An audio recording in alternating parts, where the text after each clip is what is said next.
은혜 갚은 두꺼비.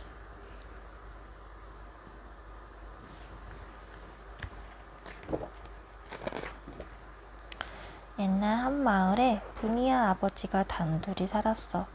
분이는 집안일을 도맡아 하면서도 힘든 내색 안 하고 맛난 음식이 생기면 아버지부터 챙겼대. 아버지는 분이만 봐도 배가 불렀어. 가난해도 세상 부러울 게 없었지. 하루는 분이가 부엌에서 밥을 푸는데 어디선가 두꺼비 한 마리가 나타나잖아? 그러더니 분이 곁에서 밥주걱을 뚫어져라 바라보네. 저런 배가 많이 고팠구나. 분이는 밥 한 그릇을 듬뿍 퍼서 두꺼비한테 주었어. 두꺼비는 넙주쩍주 잘 떠먹었지. 그날부터 두꺼비는 매일매일 분이를 찾아왔어. 분이는 그런 두꺼비가 신통방통해서 아뜨사뜨 챙겨 먹였지. 둘은 오누이처럼 사이좋게 지냈어. 밥 한 끼 얻어먹고 쑥, 또 한 끼 얻어먹고 쑥. 어느새 두꺼비는 몸집이 강아지만큼 커졌단다. 분이가 사는 마을에는 큰 궁정거리가 있었어. 커다란 지네가 닥치는 대로 사람을 잡아가는 바람에 온 마을 사람들이 무서워서 벌벌 떨었거든. 이놈을 달래려면 해마다 처녀를 제물로 바쳐야 했지. 지네가 사는 당집에 처녀를 데려가 제사를 지내는데 이제껏 살아 돌아본 처녀가 단 한 명도 없었대. 제물로 바친 처녀는 늘 제비를 뽑아 정했지. 그런데 이렇게 올해 제물이 될 처녀로 분이가 뽑힌 거야. 분이의 아버지는 하늘이 무너지는 것만 같았어. 둘은 부둥켜 안고 서럽게 울었지. 당집에 가는 날 분이는 눈물을 삼키며 밥을 지었어. 그때 언제나처럼 두꺼비가 나타났지. 이게 너한테 주는 마지막 밥이야. 내가 없더라도 부디 좋은 부인 만나 잘 살아야 해. 분이는 그만 눈물을 쏟고 말았어. 그날따라 두꺼비는 밥도 안 먹고 눈만 끔뻑끔뻑했어. 마침내 마을 사람들이 분이를 데려왔어. 분이는 울음을 꾹 참고 아버지한테 절을 했대. 아이고 널 보내고 나 혼자 어찌 살란 말이냐. 아버지는 마당에 주저앉아 통곡했어. 분이는 그런 아버지를 돌아보고 또 돌아보느라 두꺼비가 자기를 따라오는 줄도 몰랐지. 사람들은 분이를 당집에 데려가 제사를 지낸 다음 허둥지둥 마을로 돌아갔어. 해가 지다 바람이 방문을 덜컹덜컹 흔들어댔어. 혼자 남은 분이는 춥고 무서워서 와들와들 떨었지. 눈물이 쉴 새 없이 흘러내렸어. 바람이 한 줄기 불어와 촛불을 훅 꺼트렸어. 그러자 갑자기 천장 쪽에서 서늘한 기척이 느껴졌지. 분이가 겁에 질려 올려다보니 이 무짝 벌린 지네가 금방이라도 자기를 집어삼킬 듯 스륵스륵 다가오는 거야. 순간 분이는 까무룩 정신을 잃고 말았어. 바로 그때 두꺼비가 나타나 자네 앞에 턱 막아섰어. 지네 앞에 턱 막아섰어. 지네는 잔뜩 약이 올라 두꺼비를 향해 빨간 연기를 뿜어냈지. 두꺼비도 지지 않고 파란 연기를 뿜으면서 맞섰어. 지네와 두꺼비는 연거푸 연기를 뿜어내며 서로를 공격했어. 싸움은 밤새도록 계속됐지. 다음날 마을 사람들이 분이를 묻어주러 왔어. 그런데 이게 웬일이래? 죽은 줄 알았던 분이는 멀쩡하게 살아있고 남대여는 두꺼비랑 지네가 죽어있네. 네가 날 살리고 대신 죽었구나. 흑흑. 죽다 살아난 분이는 두꺼비를 껴안고 한참 울었어. 지네는 사라지자 마을은 평화로워졌어. 분이는 두꺼비를 양지 바른 곳에 묻어주고 매일 따뜻한 밥을 갖다 놓았단다. 마을 사람들과 분이는 오래오래 은혜 갚은 두꺼비를 잊지 않았대.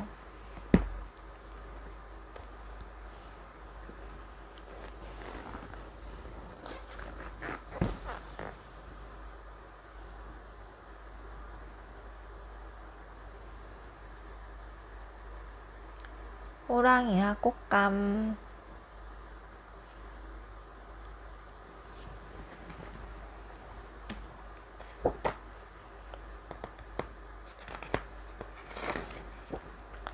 흰눈이 소복히 쌓인 어느 추운 겨울날 깊은 산속 호랑이가 먹을 것을 찾고 있었어. 배 속에서는 꼬르꼬르 소리가 났지. 아이 배고파. 뭐 먹을 게 없나? 방이 깊어 사방이 캄캄해지자 호랑이는 어슬렁어슬렁 마을로 내려왔지. 이리 두리번 저리 두리번 하며 걷는데 어느 집에 살이 통통하게 오른 소 한 마리가 보이는 거야. 호랑이는 군침을 꾹꾹 삼키고는 그 집으로 슬금슬금 다가갔어. 앞마당으로 들어서니 방 안에서 무슨 소리가 들렸어. 으앙 으앙 으앙 으앙. 뭐가 못마땅한지 아이가 떼쓰면 오는 모양이야. 둥개둥개 우리 아가 울지 마라 울지 마. 엄마는 아이를 달래려고 애썼어. 으앙 으앙 으앙 으앙. 하지만 아이는 막무가내야. 영 울음을 그치질 않네. 어쩔 줄 몰라 하던 엄마가 얼른 꾀를 냈어. 뚝! 밖에 무슨 호랑이가 왔어. 안 그치면 호랑이가 물어간다. 밖에서 듣던 호랑이는 깜짝 놀랐어. 내가 온 걸 어떻게 알았지? 그런데도 아이는 더 크게 울어대는 거야. 어라, 저 녀석은 뭐지? 이 호랑이님이 오셨다는데 무섭지도 않나? 호랑이는 마음이 몹시 상했지. 그때 엄마가 다시 아이한테 말했어. 옛다 꽃감. 다디단 꽃감이야. 그러자 놀랍게도 아이가 울음을 뚝 그치지 뭐야. 뭐 꽃감이라고? 호랑이란 말에 끔찍도 안 하던 녀석이 꽃감이라니까 울음을 뚝 그치잖아. 꽃감이란 놈이 그렇게 무서운가? 호랑이는 더럭 겁이 났어. 그때 저벅저벅 발소리가 들렸어. 어이쿠, 꽃감이란 놈이 다가오나 보다. 호랑이는 간이 콩한만해져가지고 바로 옆 외양간으로 후다닥 숨었지. 그런데 잠시 후 웬 시커먼 것이 호랑이 등에 펄쩍 올라타네. 바로 소를 훔치러 온 소도둑이었어. 하도 깜깜하니까 호랑이를 소로 봐라. 잘못 본 거야. 어이쿠, 꽃감이 내 등에 올라탔나 보다. 호랑이는 꽃감을 떼어내려고 퍼쩍퍼쩍 뛰었어. 어이쿠, 이놈의 소가 왜 이리 다치지? 소도둑은 떨어지지 않으려고 더 찰싹 달라붙었어. 소도둑을 태운 호랑이는 밖으로 뛰쳐나갔어. 아이고, 꽃감아, 제발 좀 떨어져라. 호랑이는 쉬지 않고 뛰었어. 아이고, 소야, 제발 그만 좀 날뛰어라. 소도둑도 끈질기게 달라붙었지. 호랑이는 소도둑을 매단 채로 허둥지둥 쉬지 않고 달렸어. 호랑이는 밤새 달리느라 다리 힘이 빠져 후두두 떨렸어. 그때 산 위로 아침 해가 떠올랐어. 그제야 소도둑은 화들짝 놀랐지. 어이구, 이게 뭐야? 내가 호랑이 등에 올라탔잖아. 마침 저 앞에 커다란 나무가 한 그루 서 있었어. 소도둑은 호랑이 등을 박차고 힘껏 뛰어올랐어. 그러고는 굵은 나뭇가지를 덥석 움켜잡았지. 나뭇가지에 대롱대롱 매달린 채 소도둑은 한숨을 쉬었어. 휴. 한바탕 호랑이한테 잡아먹을 뻔했네. 소도둑이 등에서 떨어지자 호랑이는 뒤도 안 돌아보고 허겁지겁 달아났어. 한바탕 꽃감한테 잡아먹을 뻔했네. 깊은 산속으로 들어가 호랑이는 단단히 마음먹었단다. 앞으로 사는 사람 마을엔 얼씬도 하지 말아야지. 꽃감이라는 아주 무시무시한 놈이 사니까.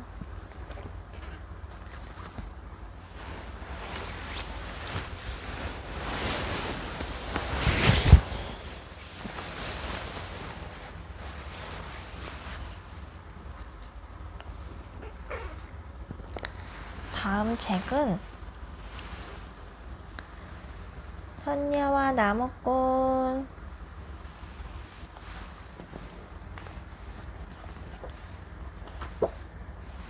옛날 깊은 산골에 착한 나무꾼이 살았어. 부모도 각시도 없이 혼자 사는 게 무척 외로웠지만 나무를 해서 장에 내다 팔며 열심히 살았지. 하루는 나무꾼이 한창 나무를 하는데 저쪽에서 사슴이 헐레벌떡 달려오는 거야. 살려주세요, 살려주세요, 제발 살려주세요. 사슴꾼이 저를 잡으러 와요. 사슴은 벌벌 떨면서 애원했어. 나무꾼은 그 모습이 안쓰러워 나무란 뒤에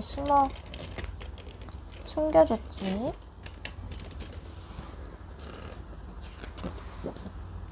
곧이어 사냥꾼이 달려와 사슴을 보지 못했느냐고 물었어. 방금 사슴 한 마리가 저 골짜기로 급히 뛰어가던 걸요. 사냥꾼이 그쪽으로 사라지자 사슴이 나와 인사를 했어. 나무꾼님, 정말 고맙습니다. 제가 예쁜 각시를 얻게 해드리지요. 그러고는 나무꾼에게 비밀을 알려줬어. 보름달이 뜨는 밤 소녀들이 산꼭대기 연못에 내려와 목욕을 하지요. 그때 가장 작은 날개 옷을 몰래 한 벌 감추세요.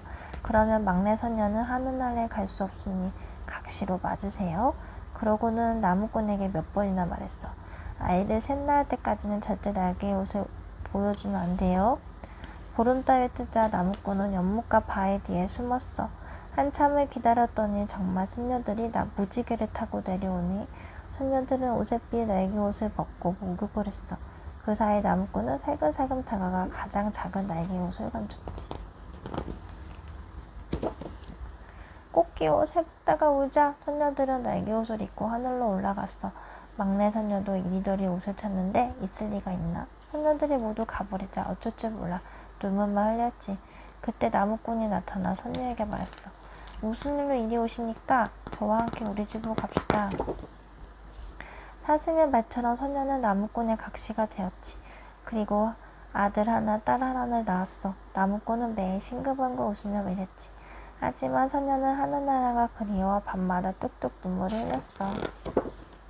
나무꾼은 결국 자기가 날개옷을 훔쳤다고 털어놨어. 미안하오. 아이가 셋되면 날개옷을 꼭 돌려주리다. 하지만 선녀는 날개옷을 돌려달라고 애원했어. 절대 나 혼자 하늘나라로 가지 않을게요. 날개옷 입은 어여쁜 모습을 보여주고 싶어요. 나무꾼은 선녀의 말을 믿고 날개옷을 건네주고 말았어. 선녀는 빈 그리를 들며 날개옷을 입었어. 그러더니 마당에 나가 나풀나풀 살랑살랑 춤을 추었지. 나무꾼은 선녀의 아름다운 모습에 홀려 넋이 나갔어. 그때 갑자기 선녀가 아이들을 번쩍 안더니 활활 날아오르지 뭐야. 여보, 나만 두고 어디 가요? 제발 가지 마시오. 나무꾼이 애원했지만 선녀와 아이들은 구름 속으로 사라져 버렸어. 그날 이후 나무꾼은 매일 울기만 했어. 어느 날 사슴이 나무꾼의 울음소리를 듣고 나타났어. 불쌍한 나무꾼님, 보름달이 뜨면 연못에 가보세요. 선녀들은 하늘에서 큰 두레박을 3번 내려 목욕물을 떠가지요. 3번째 두레박이 내려오면 그걸 타고 하늘로 올라가세요. 나무꾼은 보름달이 뜨기만 기다렸다가 연못가에 숨었어. 밤이 깊어지자 정말 하늘에서 커다란 두레박이 내려오는 거야. 첫 번째, 두 번째, 드디어 3번째 두레박이 내려왔어. 나무꾼은 큰 두레박에 올라탔지.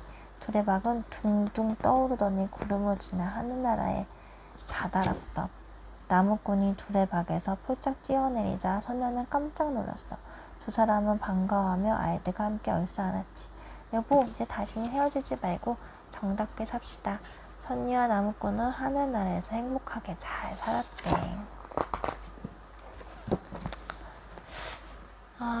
지금 제가 계속 읽고 있는 이 전래동화 시리즈는 삼성출판사 전래동화나 명작동화 시리즈인데 우리 첫째가 어렸을 때 명작동화를 읽었으면 좋겠다 싶었는데 다른 책들은 다 그림이 무섭다고 거부를 했었어요.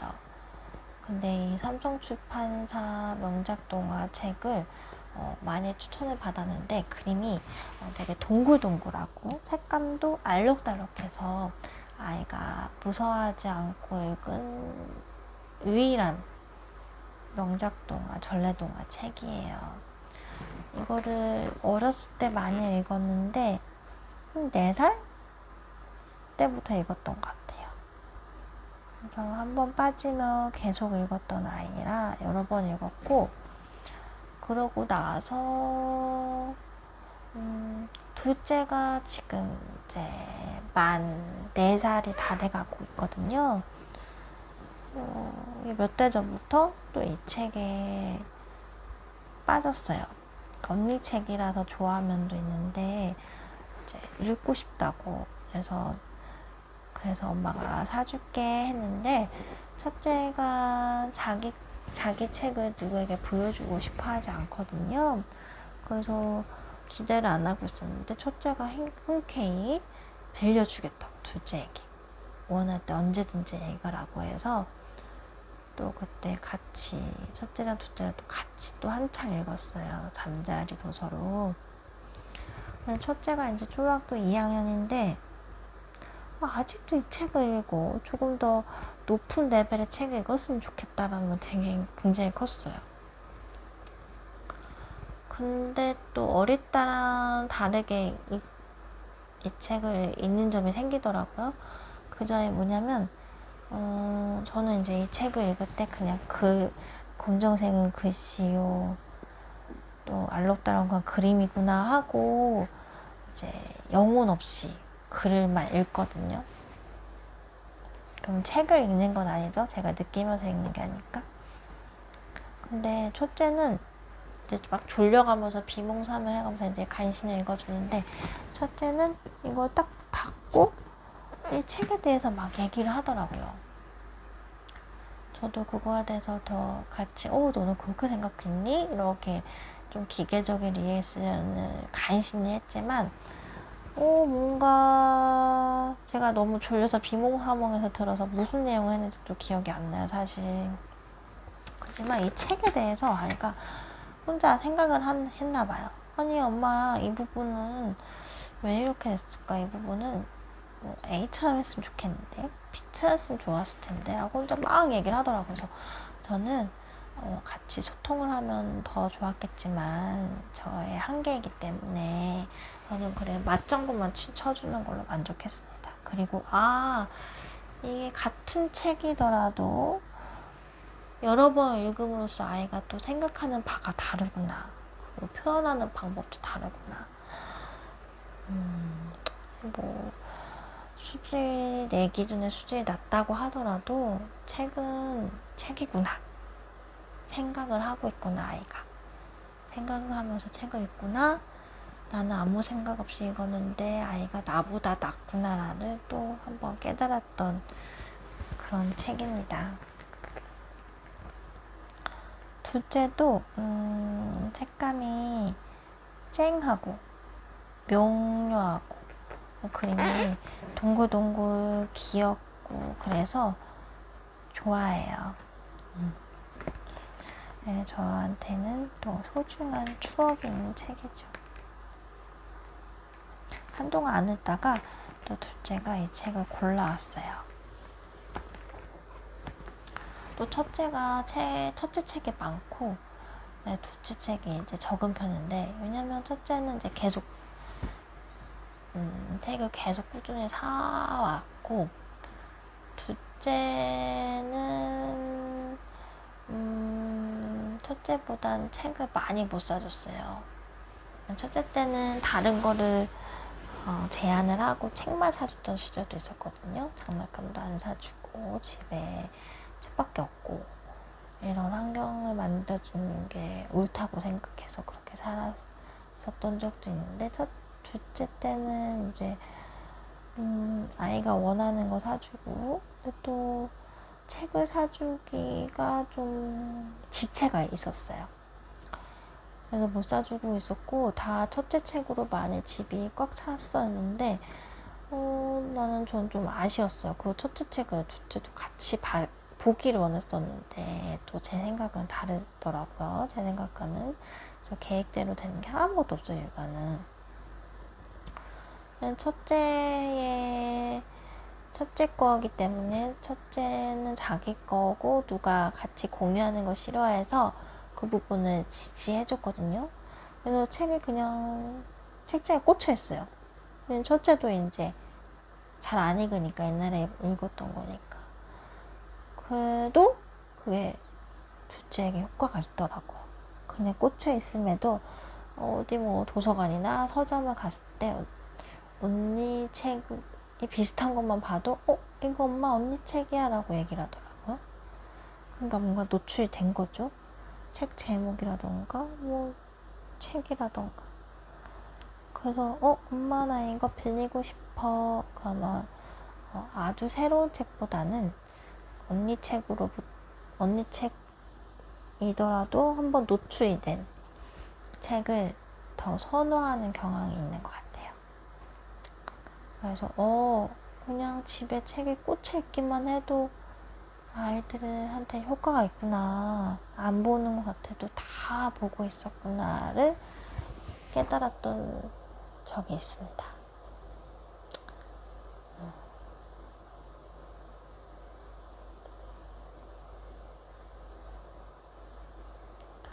그래서 둘째는 하루에 한 권이라도 책을 읽힐 수 있게 해야 하는데 자기는 책이 싫어 라고 했던 적도 있었어요.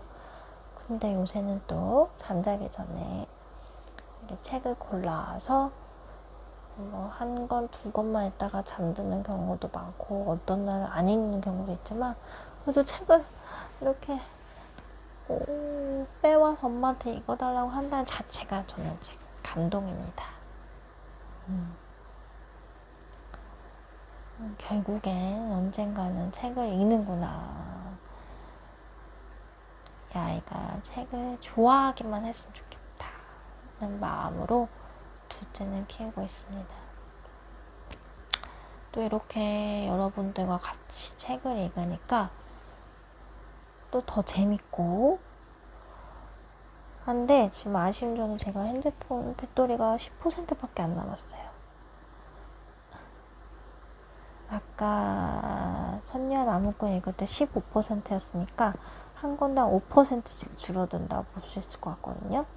그러면 이제 책 한 권만 마지막으로 읽고 오늘 방송은 여기서 마쳐야 될 것 같아요. 자, 마지막 책은 도깨비 방망이.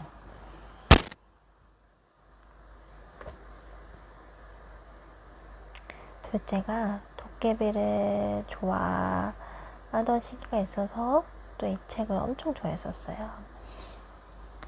한번 내용을 읽어볼게요. 도깨비 방망이. 옛날 어느 마을에 욕심 많은 형이랑 마음씨 착한 동생이 살았어. 아버지가 돌아가시자 형은 집이랑 소랑 돈을 몽땅 차지했어. 욕심쟁이 형은 부족함 없이 떵떵거리며 살았고 착한 동생은 어머니를 모시고 가난하게 살았지. 하루는 동생이 산에 나무하러 갔는데 땡땡으로 개암 한 톨이 굴러오는 거야. 우와, 고소한 개암, 어머니 갖다 드려야지. 땡땡구 개암 한 톨 또 굴러오네. 이거 형님 갖다 드려야지.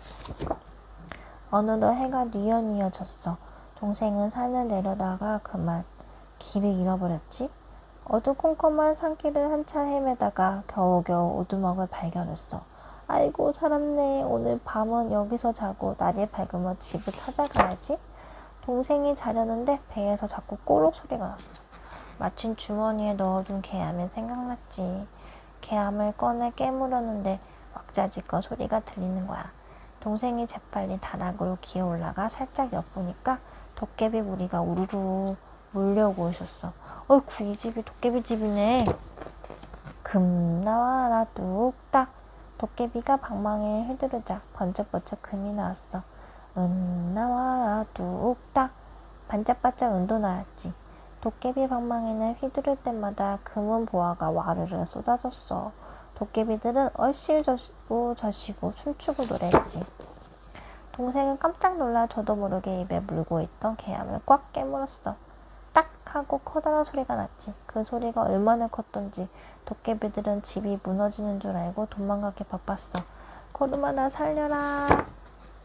동생은 도깨비 방망이를 갖고 집으로 돌아왔어. 금 나와라 뚝딱. 은 나와 뚝딱. 도깨비 방망이를 툭딱툭딱 휘둘러 마을에서 제일 가는 부자가 됐지. 이 소식을 들은 욕심쟁이 형은 불이 나게 산으로 올라갔어. 형이 대충대충 나무하는 신용을 하는데 아니나 다를까 땡땡구 개암 한 톨이 굴러오는 거야. 옳지, 이건 내가 먹어야지. 땡땡구르르 개암 한 톨이 또 굴러오네. 이것도 내가 먹어야지. 욕심쟁이 형은 오로지 자기 생각뿐이었어. 형은 해가 쨍쨍한 대낮인데도 오두막을 찾아갔어. 일찌감치 가서 도깨비들을 기다려야지. 이윽고 밤이 되자 정말로 도깨비들이 나타났지. 금 나와라 뚝딱. 은 나와라 뚝딱. 형은 옳거니 하며 개암을 깨물었어. 딱! 그런데 이게 무슨 일이람? 도깨비들이 놀라서 도망치기는커녕 다락으로 우르르 몰려와 형을 끌어내지 뭐야. 우리 방망이를 훔쳐간 놈이잖아. 이놈을 혼내주자. 길어져라 뚝딱, 넓어져라 뚝딱. 도깨비들은 밤새도록 욕심쟁이 형을 골려먹었지. 날이 밝자 도깨비들은 슬그머니 어디론가 사라졌대.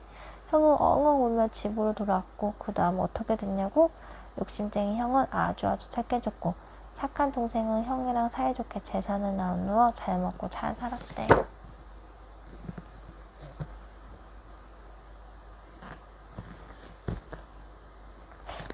근데 책 한 권을 읽었는데 1%밖에 안 달았어요.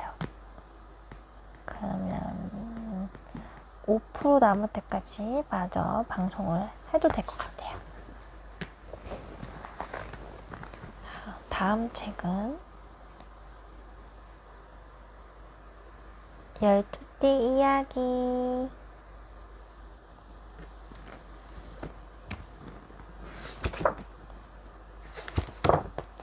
옛날 옛적 옥황상제가 세상을 다스리던 시절의 이야기야. 하루는 옥황상제가 땅에 사는 모든 동물을 불러 모았어. 새해 첫날 하늘나라 대궐에 도착하는 순서대로 12동물에게 벼슬을 내리겠노라. 동물들은 벼슬 받을 생각에 한껏 들떴지. 저마다 1등은 자기 자리 차지라며 새해 첫날이 오기만 기다렸어. 하지만 쥐는 걱정이 태산이야. 벼슬은 탐났지만 경주에서 이길 자신이 없었거든. 쥐가 땅에 꺼져라 한숨을 내쉬고 있는데 저만치서 누군가가 컴컴한 밤길을 걷고 있네. 부지런한 소가 남보다 하루 먼저 출발할 거야. 쥐는 옳다쿠나 하면서 소 등에 냉큼 올라탔어. 소는 아무것도 모른 채 대궐 앞에 도착했어. 역시 내가 1등인가? 소가 대궐 안으로 막 들어서려는 순간 쥐가 등에서 쪼르르 달려오더니 한 발 앞서 냉큼 들어가네. 꽤 많은 쥐가 1등이다. 소는 2등이구나. 옥황상제의 말에 소는 눈만 껌뻑였어. 얼마 후 호랑이가 바람처럼 한달음에 대궐 문을 지났어. 너희가 나보다 먼저 온 거야? 쥐와 소를 발견한 호랑이는 1등을 못해 실망한 눈치야. 다음으로는 토끼가 헐레벌떡 도착했어. 늦잠 자다가 눈곱도 못 떼고 뛰어왔다나? 그러고도 4등이라니 토끼가 빠르다며 다들 감탄했지. 그때 어디선가 비를 품은 구름이 몰려들더니 번개치는 하늘에서 용의 모습을 드러냈어. 땅에서는 뱀이 스르륵 소리도 없이 다가오고 말이야. 다들 용이 빠른가 뱀이 빠른가 목 빼고 바라보는데 아무런 용이 없었지. 저 멀리서 힘찬 말바굽 소리가 들려왔어. 다들 발소리만 듣고도 말인 줄 알았지. 말이 힝 신나게 돌아온 뒤로 양이 나타났어. 그런데 오순하기로 소문난 양의 말을 가자미 눈으로 보지 뭐야? 말 때문에 먼지를 잔뜩 뒤집어서서 화가 난 거지. 이번엔 누가 돌아올까? 원숭이가 긴 팔다리를 휘저으며 뛰어오고 닭도 날개를 푸드덕대며 나는 듯 달려오네. 닭이 앞서나 하는 순간 아프싸! 원숭이가 한 발 빨랐어.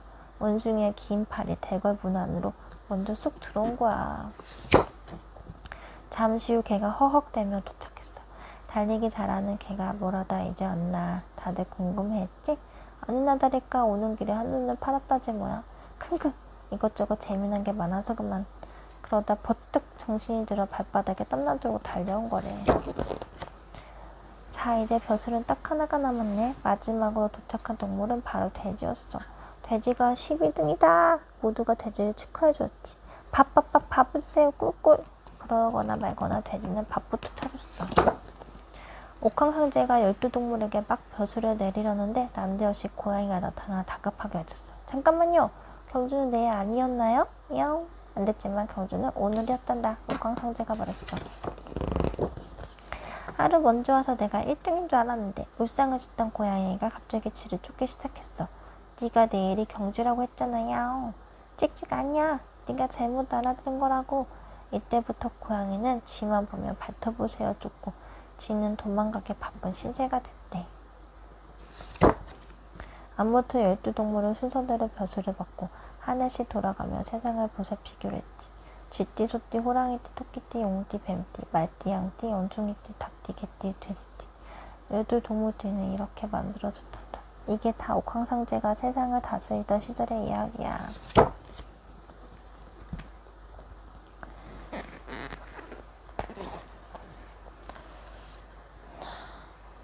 이제 그만 마치도록 하겠습니다.